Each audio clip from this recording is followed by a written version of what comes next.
Who are the biggest risers and fallers based on early ADP? Find out next on Fantasy Baseball Today in 5.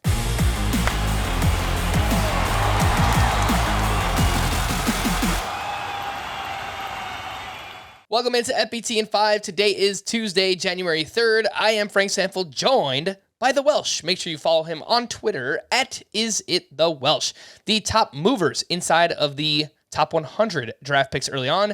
The biggest riser, Raisel Iglesias from pick 82 to 59. We know now that Kenley Jansen will be pitching in Boston. So Raisel Iglesias is the closer in Atlanta. He's going just ahead of Felix Bautista and Ryan Helsley.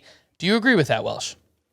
I think that's the right spot. We talked about this on Fantasy Baseball Today, where when you look at starting pitchers, a kind of really easy strategy you can go with is, hey, pick on some pitchers that are on some good teams that can get you some extra wins. The same thing you could apply to closers.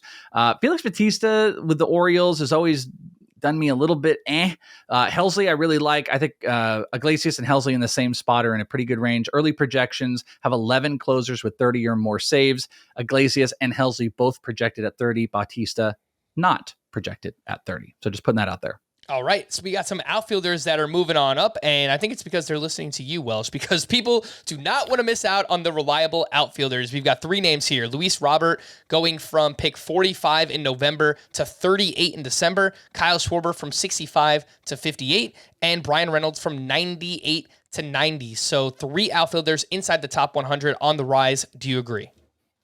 I think all of them make sense. I think that maybe they make sense for different reasons. I think you could put some question marks in our joke here. There's one that's a little hot in Kyle Schwarber. There's one that's a little cold in Luis Robert and what he's done as far as injuries, but I think people are trying to buy back in. But then there's one that's just right.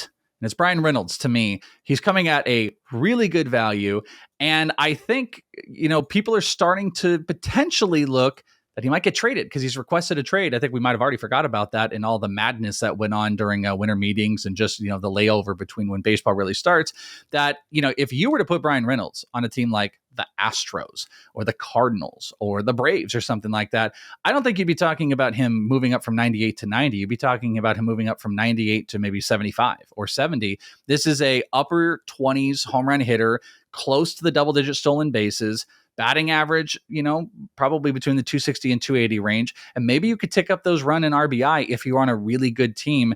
I think he's a safety net. He's boring. I think he's more boring than Luis Robert and Kyle Schwarber, but I think he is definitely, regardless of this move, a cornerstone of what I want to draft, especially when I've been talking about how worried I am about outfield. And maybe you'll get the benefit of him going to a contender, and that's only going to boost his value up more. One starting pitcher that stood out on the rise, Cristian Javier from the Houston Astros, going from pick 77 to 70, moving up just over half a round in value from November to December. And it might seem aggressive, but Cristian Javier finished 54th overall in Roto last year in just 148 and 2/3 innings pitched. He was phenomenal, but now climbing quite a bit. He's going ahead of Max Fried and Zach Gallen. Do you agree with that aggressive of a rise here on Cristian Javier?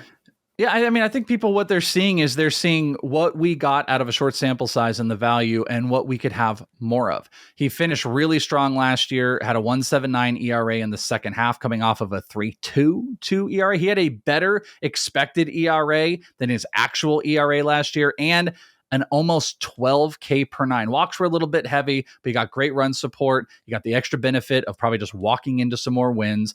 And if he upticks those innings to, maybe even into the 175, 180 range, you could be looking at the upper tier of teens wins if everything kind of comes back. And I think there's a lot of things that support it. So yeah, I don't know, maybe it's not as sexy as it is. Cristian Javier moving up, I think, is a really slick advanced fantasy baseball move that probably you want to keep on your radar as you guys are getting into your drafts. 3 hitters that are dropping right now in drafts. Trevor Story from pick 66 to pick 80. Starling Marte from 72 to 81. Tim Anderson from pick 82 to 92. Welsh, is there a name here that you would be looking to buy the dip on? Trevor Story, Starling Marte, Tim Anderson.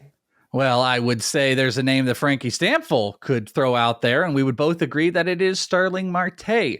I don't fully understand it. I think you had mentioned a lot of it probably has to do with the movement in the lineup. Brandon Nimmo, maybe he's going to be the de facto leadoff guy every single day. Carlos Correa currently lined up, if he ever signs, to hit 2. But I think there's just a lot of versatility that this lineup has in, 3 guys that can be 3-4 hitters and 3 guys that can be 1-2 hitters. And Starling Marte projections are still really favorable. Hit over 280 for 4 straight seasons, yet he's projected at 260, over 20 stolen bases, and around 16 homers.